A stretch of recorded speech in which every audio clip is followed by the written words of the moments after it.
তোমাদের দাদা ভাইয়ের জন্য রাতে আমি কি কেক বানিয়েছিলাম আর কি আইসক্রিম বানিয়েছি তোমাদের ব্লগে আজকে সেটাই শেয়ার করব। দুদিন পরে তো তোমাদের দাদা ভাইয়ের জন্মদিন, আর এখন তো ভালোই গরম পড়ে গেছে, তাই ভাবলাম একটু দুপুরবেলাটা একটু আইসক্রিম বানিয়ে ওকে খাওয়াবো।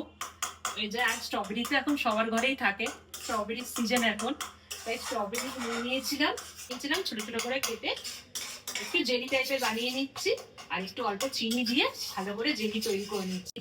জেলিটা পুরো কিন্তু তৈরি হয়ে গেছে, এবার এটা একটু ঠান্ডা করতে আমি রেখে দেবো।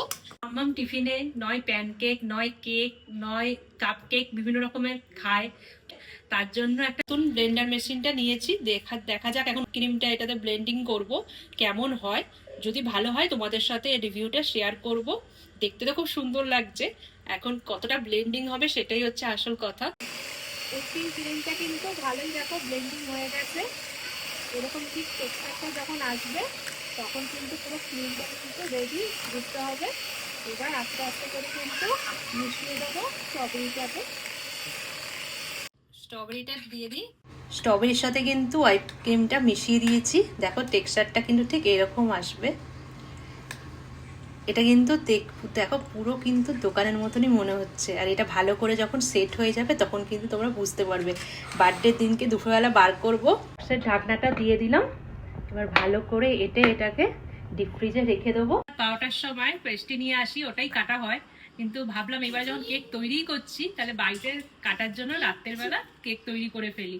তার জন্য সবগুলো উপকরণগুলো মিক্স করে নিয়ে তো ব্লেন্ডিং করব, আর তারপরে এয়ার ফ্রায়ারে বসিয়ে দেবো। আর কিরকম হয় পুরো কেকটা তোমাদেরকে আজকে দেখাবো। ক্রিমটা তৈরি হয়ে গেছে, কেকটা রেডি হয়ে গেছে। কেকটা সেট হওয়ার জন্য রেখে দিয়েছিলাম, আর তার মধ্যেই আমরা চলে গিয়েছিলাম কিন্তু লেক মার্কেটে মাছের বাজারে। ওখানে কিন্তু ফিলে পাওয়া যায়, তাই ভাবছিলাম যেহেতু এইবারে ওর জন্য ফিশ ফ্রাই করবো, তাই কিন্তু মাছের ফিলে আনতে গেছিলাম। চকলেটগুলো বাড়িতে তৈরি করেছি, এখন এগুলো ডেকোরেশন করে দিয়েছি, দুটো লাভ দিয়ে দিয়েছি, আর এখানে ফুলটা দেবো। দেখো আমার সাইডেও চকোচিপস গুলো দিয়েছে। জন্মদিনের আগে কিন্তু আমরা চলে গেছিলাম তোমাদের দাদা ভাইয়ের কেকটা অর্ডার দেওয়ার জন্য। আমরা এখন চলে এসেছি সোমনাথদের জন্য কেক অর্ডার দিতে। তো কথা বলি, তারপরে দেখি কিরকম কেক ডিসাইড হয়। কাস্টমাইজ কেক একটা অর্ডার করবো, কোনটা নেওয়া যাক। আমাদের কিন্তু ওর জন্য একটা সুন্দর কেক পছন্দ হয়েছিল, যেটা তোমাদের সাথে পরে শেয়ার করব। এখন দিদিভাই কেকের অর্ডার দিচ্ছে, আমাদের কেক বুকিং হয়ে গেছে। দেখা যাবে ফাইনাল লুকটা কেমন চলে আসবে। ফাইনাল লুকটাই দেখার। এটা এখনই নিয়ে নিলাম, আজকে নিয়ে নিলাম মোমবাতি। ক্যান্ডেলটা খুব সুন্দর আছে, তাই জন্য আমরা এই ক্যান্ডেলটা নিয়ে নিলাম। জন্মদিনের আগে ওর জন্য কি কি কেনাকাটা করলাম আর কি বানালাম তোমাদের সাথে তো এই ব্লগে শেয়ার করলাম। এরপরে আসবে কিন্তু জন্মদিনটা আমরা কিরম ভাবে সেলিব্রেট করলাম। পাশে থেকো, টাটা।